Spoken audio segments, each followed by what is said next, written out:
Welcome students. আজকে আমরা জন মেসফিল্ডের C fever কবিতাটি পড়ব। আমাদের এখন টেন্স সিরিজ চলছে। আমরা প্রেজেন্ট টেন্সটা কমপ্লিট করেছি এবং প্রেজেন্ট টেন্সের উপর একটা স্পোকেন ইংলিশের ক্লাসও করেছি এবং আমরা মাই ওন ট্রু ফ্যামিলি এবং আওয়ার রান অ্যাওয়ে কাইট এর লাইন বাই লাইন এক্সপ্লানেশন এবং এর প্রশ্ন উত্তরগুলো আমরা দেখেছি। আজকে আমরা পড়ব জন মেসফিল্ডের সি ফিভার কবিতাটি। ফিভার মানে কি? ফিভার মানে হচ্ছে জ্বর, অর্থাৎ সমুদ্র জ্বর। কিন্তু এখানে কিন্তু সমুদ্র জ্বর বলতে যেটা বোঝাতে চেয়েছে, অর্থাৎ সমুদ্রের ডাকে কবির শরীরে একটা উত্তাপ অনুভূত হয়েছে। উত্তাপ মানেটা কি? উত্তাপ মানেটা হচ্ছে এক্সাইটমেন্ট। আমি তোমাদের দুটো ঘটনার কথা বলবো যেটা থেকে তোমরা বুঝতে পারবে আসলে সি ফিভার ব্যাপারটা কি। তোমরা সবাই ক্রিস্টোফার কলম্বাসের নাম জানো। ক্রিস্টোফার কলম্বাস কী করেছিলেন? আমেরিকা আবিষ্কার করেছিলেন। কিন্তু তার এই আমেরিকা আবিষ্কারটা কিন্তু খুব সহজে হয়নি।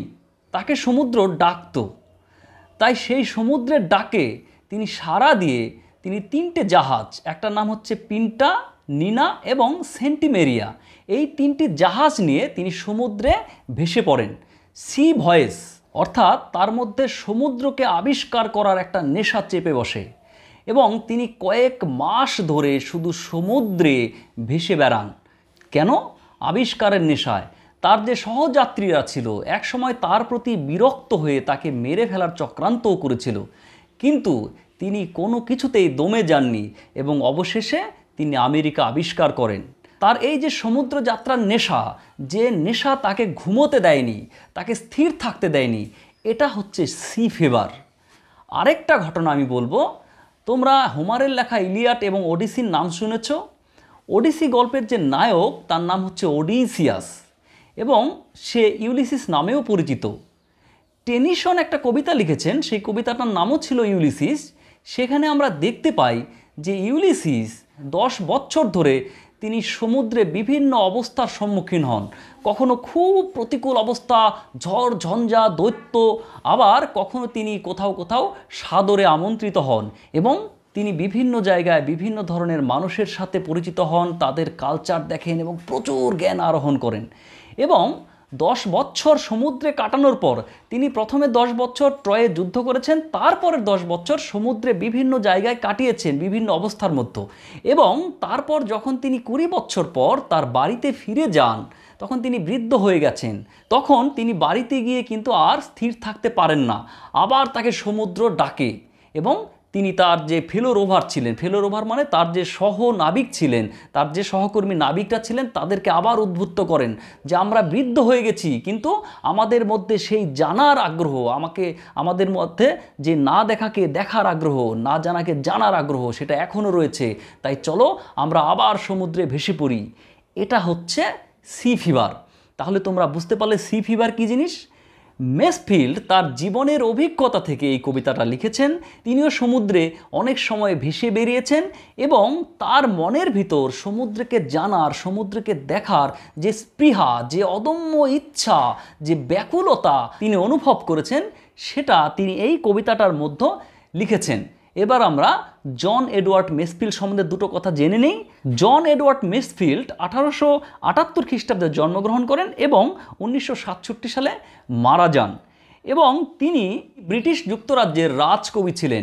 তিনি 1930 সালে ব্রিটিশ যুক্তরাজ্যের রাজকবি হন এবং তার মৃত্যু পর্যন্ত তিনি কিন্তু ব্রিটিশ যুক্তরাজ্যের রাজকবি ছিলেন। তার বিখ্যাত দুটি উপন্যাস যেগুলি তিনি বাচ্চাদের জন্য লিখেছিলেন, দ্য মিডনাইট ফোক এবং দ্য বক্স অফ ডিলাইটস। আর এই কবিতাটিতে তিনি সমুদ্র যাত্রার যে এক্সাইটমেন্ট সেটা তিনি বর্ণনা করেছেন।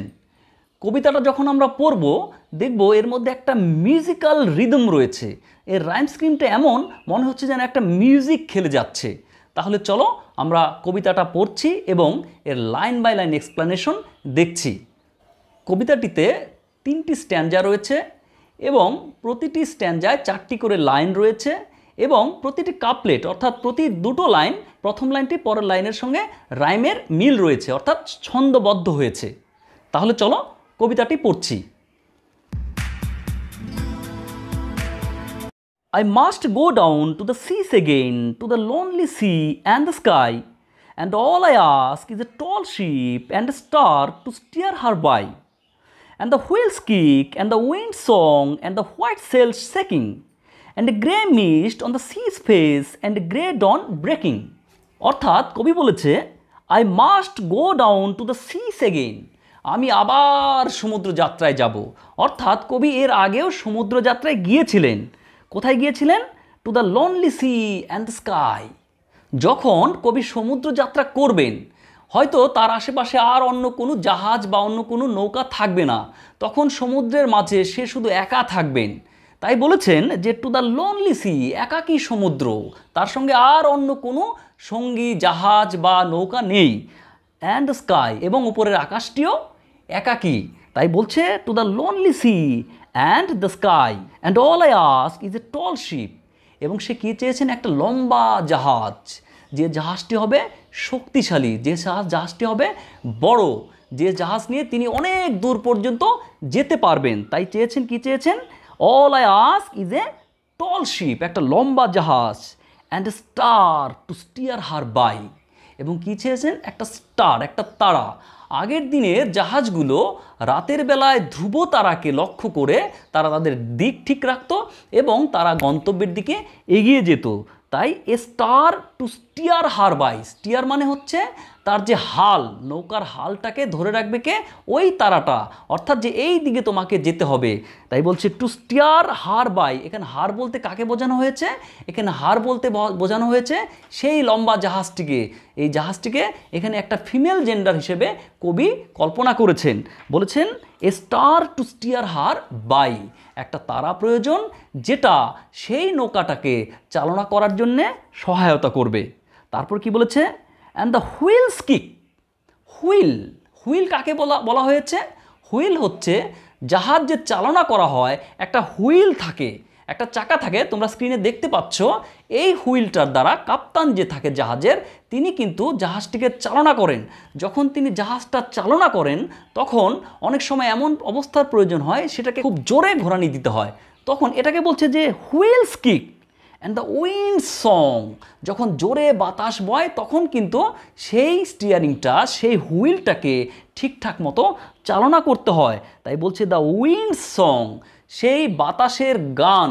বাতাসটা যেহেতু জাহাজটাকে সঠিক পথে চালনা করতে সহায়তা করে, আবার অনেক সময় কি হয়, সেই বাতাসই কিন্তু জাহাজকে টালমাটাল অবস্থায় ফেলে দিতে পারে।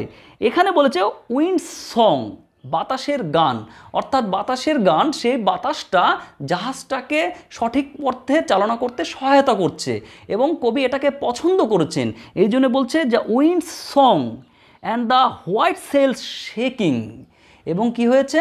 যে সেল অর্থাৎ পাল থাকে জাহাজের, ছবিতে তোমরা দেখতে পাচ্ছ জাহাজের পাল। এই যে জাহাজের পাল সেটা কাঁপছে, বাতাস কি করছে? সেই পালে ধাক্কা দিচ্ছে, পালটা কাঁপছে, জাহাজ এগিয়ে চলছে। তাই বলছে the white sail shaking and grey mist, একটা ধূসর মিস্ট, মিস্ট মানে কুয়াশা। পশ্চিমী যে দেশগুলো রয়েছে, ইংল্যান্ড, পর্তুগাল, স্পেন, এইসব জায়গাতে ফগ অর্থাৎ মিস্ট, কুয়াশাটা একটা সাধারণ ব্যাপার। যখন ভোর হয়, যখন সকাল হয়, তখন সেখানে মিস্ট থাকে, কুয়াশা থাকে এবং সেটা রং হয় grey. And grey mist on the sea's face, একদম সমুদ্রের মুখে জাহাজটা জাস্ট চলতে যাবে, ঠিক তখনই রয়েছে গ্রে মিস্ট, ধূসর রঙের কুয়াশা।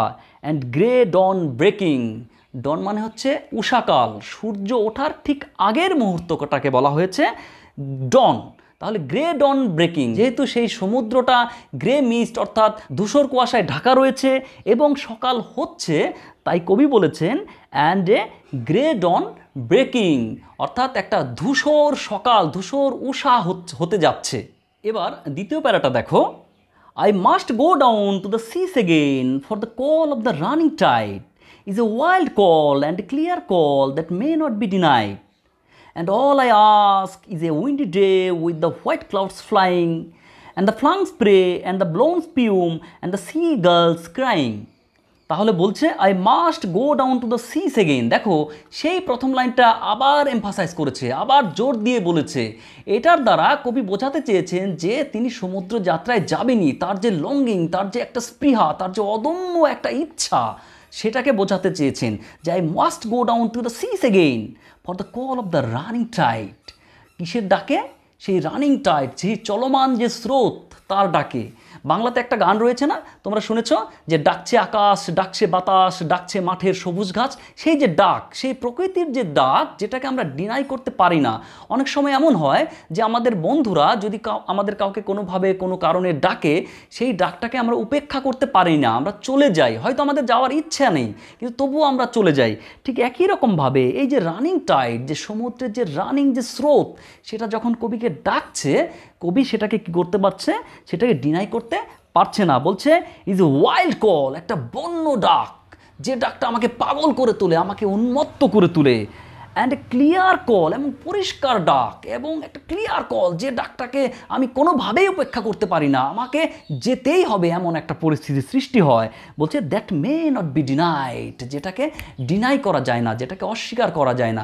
যখন সেই রানিং টাইড, যখন সেই সমুদ্র আমাকে ডাকে, আমি সেটাকে ডিনাই করতে পারি না। আমি সেই লম্বা জাহাজ নিয়ে সমুদ্রে ভেসে পড়ি, আমি সেটা করতে চাই। And all I ask is a windy day, এবং আমি কি চাই? একটা উইন্ডি ডে। কারণ বায়ুপূর্ণ দিন, বাতাস থাকবে, যে দিনটাতে আমি যাত্রা শুরু করব, সেই দিনটা বাতাসে পরিপূর্ণ থাকবে, যেটা আমার সমুদ্রে জাহাজ চলার পক্ষে অনুকূল হবে। তাই বলছে all I ask is a windy day with the white clouds flying. কী হবে? সাদা রঙের মেঘ আকাশে ভেসে বেড়াবে। সাদা রঙের মেঘ কিসের সিম্বল? সাদা রঙের মেঘ বোঝায় যে কোনো ঝড় বা বৃষ্টির পূর্বাভাস নেই। শরৎকালে যখন আমাদের দুর্গাপূজা হয়, তখন আমরা আকাশে সাদা সাদা মেঘ, পেজা তোলার মতো মেঘ আমরা ভেসে থাকতে দেখি। তাহলে এই ক্লাউডটা কিসের ইন্ডিকেট করে? এটা ইন্ডিকেট করে যে আবহাওয়াটা খুব সুন্দর হবে, আবহাওয়াটা খুব ভালো। সে কবি উইন্ডি ডে চাচ্ছে। উইন্ডি ডে মানে হচ্ছে বাতাসপূর্ণ দিন চাচ্ছে, কিন্তু সেই বাতাসপূর্ণ দিনটা কেমন হবে? With the flying white clouds, সাদা রঙের মেঘ, যে আকাশে, যেগুলো আকাশে ভেসে বেড়াবে। তারপর কি বলছে? And the flung spray and the blown spume and the seagulls crying. Flung spray, flung spray মানে হচ্ছে, ফ্লাং মানে হচ্ছে ছিটকে ওঠা, আর স্প্রে মানে হচ্ছে ফেনা। ফ্লাং স্প্রে মানে হচ্ছে ছিটকে ওঠা, যে সমুদ্রের ফেনা, সেই flung spray. And the blown spume, blown মানে ফুলে ফেপে ওঠা, ফুলে ওঠা। স্পিউম মানে কিন্তু সেই সমুদ্রের ফেনা। তাই বলছে and the flung spray and the blown spume, সে ছিটকে ওঠা সমুদ্রের ফেনা, সেই ফুলে ফেপে ওঠা সমুদ্রের ফেনা। অ্যান্ড দ্য সিগালস ক্রাইং, এবং কি থাকবে তার মধ্যে? সিগাল, সেই শঙ্খশীল বা সামুদ্রিক এক ধরনের পাখি, যেটা সিগাল পাখি, সেই সিগাল পাখির ক্রাইং, চিৎকার। এই প্যারাটার মধ্যে আমরা একটা জিনিস লক্ষ্য করছি, এটা আমাদের যে 5টা সেন্স রয়েছে, 5টা ইন্দ্রিয় রয়েছে, সেগুলোকে কিন্তু টাচ দিয়ে যাচ্ছে। প্রথমে কি হয়েছে? প্রথমে বলছে, প্রথমে শুনতে পাচ্ছে। কি শুনতে পাচ্ছে? Wild call. কিসের wild call? The running tide, running টাইডের ওয়াইল্ড কল। তারপরে কি হয়েছে? তারপর দেখতে চেয়েছে কি? White clouds flying. এটা চোখ দিয়ে দেখতে চেয়েছেন যে সাদা রঙের মেঘ, সেগুলো ভেসে যাচ্ছে। আর কি হচ্ছে? Flung spray and the blown spume, এটাও কবি কিন্তু চোখ দিয়ে দেখতে পাচ্ছেন। এবং সিগালস ক্রাইং, সিগালের যে ক্রাইং, যে চিৎকার, সেটা শুনতে পাচ্ছেন। তাহলে এখানে কিন্তু আমাদের যে সেন্স রয়েছে, সেগুলোকে টাচ করছে। এবার লাস্ট প্যারা, I must go down to the seas again, to the vagrant gypsy life, to the gulls way and the whales way, where the winds like a wheated knife. And all I ask is a merry yarn from the laughing fellow rover, and quiet sleep and a sweet dream when the long trick's over. তাহলে third স্ট্যান্জার প্রথম লাইনেও কিন্তু বলছে I must go down to the seas again, আমি আবার সমুদ্র যাত্রায় যেতে চাই। 3টা স্ট্যান্জা রয়েছে, 3টা স্ট্যান্জার প্রথম লাইনটা শুরু হয়েছে I must go down to the seas again। অর্থাৎ কবির যে ব্যাকুলতা, সেটা কিন্তু এই প্রত্যেকটা স্ট্যান্জার প্রথম লাইনে কিন্তু বোঝা যাচ্ছে। I must go down to the seas again, to the vagrant gypsy life। কেমন লাইফ সে লিড করতে যাচ্ছে? ভ্যাগ্র্যান্ট জিপসি লাইফ। ভ্যাগ্র্যান্ট মানে হচ্ছে ভবঘুরে, আর জিপসি হচ্ছে বাজিকর টাইপের লোক, যারা তোমরা দেখে থাকবে যে কিছু লোক হঠাৎ করে কোথাও কোনো মাঠ বা ফাঁকা জায়গাতে তাঁবু টানিয়ে তারা কিছুদিন থাকে, এবং তারা হয়তো সাপ খেলা দেখায় বা জাদু খেলা দেখায়, এরকম কিছুদিন থেকে আবার হঠাৎ করে অন্য জায়গায় চলে যায়। এটা হচ্ছে জিপসি লাইফ। এদের জিপসি লাইফ নিয়ে অনেক কবিতা লেখা হয়েছে, অনেক নোভেল বা আর্টিকেল লেখা হয়েছে, এদের লাইফটাকে বড় বড় কবি বা লেখকরা আবিষ্কার করতে চেয়েছেন এবং এদের লাইফে একটা অনাবিল আনন্দ রয়েছে। এদের কোনো নির্দিষ্ট বাড়ি নেই, ঘর নেই, এরা সারা জীবনভর এক জায়গা থেকে অন্য জায়গায় ঘুরে বেড়ায়। এদের লাইফটা জিপসি লাইফ, অর্থাৎ ভবঘুরে লাইফ। তাহলে কবি তাদের মতো জীবন যাপন করতে চেয়েছেন। যখন সে জাহাজটা নিয়ে চলে যাবেন সেই ভবঘুরের মতো, কোনো নির্দিষ্ট ঠিকানা নেই, তিনি শুধু চলার আনন্দে, প্রকৃতিকে আবিষ্কার করার আনন্দে, প্রকৃতিকে জানার আনন্দে তিনি বিভোর হয়ে শুধু ভবঘুরের মতো চলতে চান। বলছে কি, টু দ্য গার্লস ওয়ে, যে গার্লস, যে সেই সিগাল রয়েছে, তাদের যেমন চলারও কোনো পথের ঠিক নেই, তারা যেমন বিভিন্ন পথে বিভিন্ন সময় চলে যায়, ঠিক সেই রকম কবি বিভিন্নভাবে বিভিন্ন পথে চলে যেতে চেয়েছেন। And the whale's way, whale মানে তিমি মাছ, তিমি মাছের চলারও যেমন কোনো নির্দিষ্ট ঠিকানা নেই, বিভিন্ন সময় বিভিন্নভাবে চলে যান, তিনি তাদের পথ ধরে কবিও তার জাহাজটা নিয়ে চলে যেতে চেয়েছেন। Where the wind's like whetted knife, যেখানে হচ্ছে যে উইন্ড, যে বাতাস, সেটা হুইটেড নাইফ মানে হচ্ছে কেটে ফেলে, এইরকম একটা নাইফ ছুরির মতো এসে তাকে আঘাত করবে। এটার দ্বারা কবি বোঝাতে চেয়েছেন যে যত প্রতিকূল পরিস্থিতি হোক, হুইটেড নাইফের মতো যে বাতাস, যেখানে সে তার মতো প্রতিকূল পরিস্থিতি আর হতে পারে না, সেই রকম প্রতিকূল পরিস্থিতিও কবি ফেস করতে চান। আমরা ক্রিস্টোফার কলম্বাসের কথা বললাম, এছাড়াও ভাস্কো দা গামা রয়েছে, ম্যাগালিন, ফ্রান্সিস বেকন, এইসব আরও অনেকে রয়েছেন। তা আমরা তাদের গল্পগুলি যদি পড়ি, দেখব তারা কত প্রতিকূল পরিস্থিতির মুখে পড়েছেন। আমরা পড়েছি যে এমন পরিস্থিতি তাদের পড়তে হয়েছে যখন তাদের খাবার থাকতো না, তারা ঘোড়াগুলোকে সমুদ্রে ফেলে দিত, তারা ঝড়ের মুখোমুখি হতো, ঝড়ের অন্তরীপ নাম দিয়েছেন আমরা জানি। তো এই রকম পরিস্থিতিতেও কবি কিন্তু পড়তে চেয়েছেন, যেখানে বাতাসটা হবে এত ঠান্ডা যে মনে হচ্ছে যেন তার শরীরে এসে যখন লাগবে তখন মনে হবে হুইটেড নাইফ একদম ছুরিয়েছে, তাকে তীক্ষ্ণ ছুরিয়েছে, তার হাতটাকে কেটে ফেলছে, বা তার শরীরের যে অংশে সেই বাতাসের ছোঁয়া লাগছে সেই অংশটা কেটে যাচ্ছে, এমন তীক্ষ্ণ। তারপর কি বলছে, and all I ask is A Mary yarn. Mary yarn মানে একটা আনন্দপূর্ণ গল্প শুনতে চেয়েছেন। ইয়ার্ন মানে কোনো স্টোরি, কোনো অভিযানের স্টোরি, কোনো অভিযাত্রিক স্টোরি, সেটা শুনতে চেয়েছেন কাদের কাছ থেকে? ফ্রম লাফিং ফেলো রোভার। লাফিং ফেলো রোভার হচ্ছে আনন্দপূর্ণ, তার যে ফেলো রোভার, তার যে সহনাবিক রয়েছেন, তার সঙ্গে যেসব নাবিক তার সমুদ্রযাত্রায় সামিল হয়েছেন, তারা আনন্দে পরিপূর্ণ থাকবে, তাদের মনে দুঃখ থাকবে না। কবি যেমন সেই মনের আনন্দে সমুদ্রকে আবিষ্কার করছেন, বিভিন্ন জিনিস জানছেন, তার ফেলো রোভাররাও ঠিক তার মতো স্পিরিটেড হবেন, তার মতো আনন্দপূর্ণ হবেন, এবং তাদের কাছ থেকে তারা যদি অন্য কোনো অভিযানে, তারা যদি কোনো আনন্দময় কোনো ঘটনা তারা জানেন, সেটা কবিকে বলবেন, কবির সঙ্গে শেয়ার করবেন, এবং কবি সেটা শুনতে চাচ্ছেন। And quiet sleep and a sweet dream when the long trick is over. যখন এই ট্রিক্স মানে সেই সমুদ্রযাত্রা, এই লম্বা সমুদ্রযাত্রা যখন শেষ হবে, কবি একটা কোয়াইট স্লিপ চাচ্ছেন। যখন এই বিরাট সমুদ্রযাত্রাটা শেষ হয়ে যাবে তখন কবি একটা শান্ত ঘুম চাচ্ছেন, এবং সুইট ড্রিম, একটা মিষ্টি স্বপ্ন তিনি চাচ্ছেন।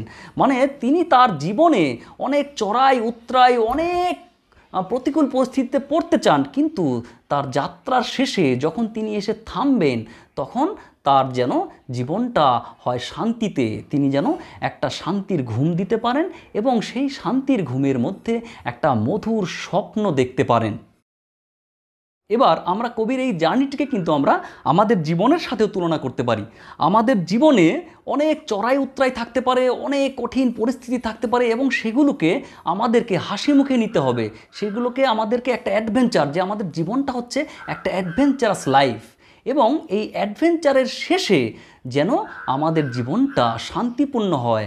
আমি যখন ঘুমোবো, আমি যখন চিরনিদ্রায় যাব, তখন যেন আমার মনে স্বস্তি থাকে যে আমি যে জীবনটা লিড করেছি সেখানে আমার অনেক প্রতিকূল অবস্থা ছিল, কিন্তু আমি প্রকৃতিটাকে ভালো করে জেনেছি, আমি প্রকৃতির প্রতিটা অংশকে আমি উপভোগ করেছি, এবং সেখানে আমি প্রতিকূল পরিস্থিতির সম্মুখীন হয়েছি, কিন্তু সেটাকে আমি জয় করেছি, এবং জীবনের শেষে আমি যেন বলতে পারি যে আমি একটা সাকসেস, আমি যেটা আমার জানার ছিল, যেটা আমার করার ছিল, সেটা আমি শেষ করে আমি একটা শান্তির ঘুম দিতে পারছি, আমি একটা সুইট ড্রিম, একটা স্বপ্নীল আনন্দে আমি আমার জীবনটা শেষ করতে পারছি। এটাই ছিল আজকের কবিতাটা। তোমরা কবিতাটা ভালো করে পড়ো, এবং আগামী ক্লাসে আমি আলোচনা করব এই চ্যাপ্টার থেকে যে ইম্পর্ট্যান্ট প্রশ্নগুলো হতে পারে সেগুলো এবং তাদের উত্তর নিয়ে। তোমরা সঙ্গে থাকো, আজকের মতো এতটুকুই, ভালো থাকবে।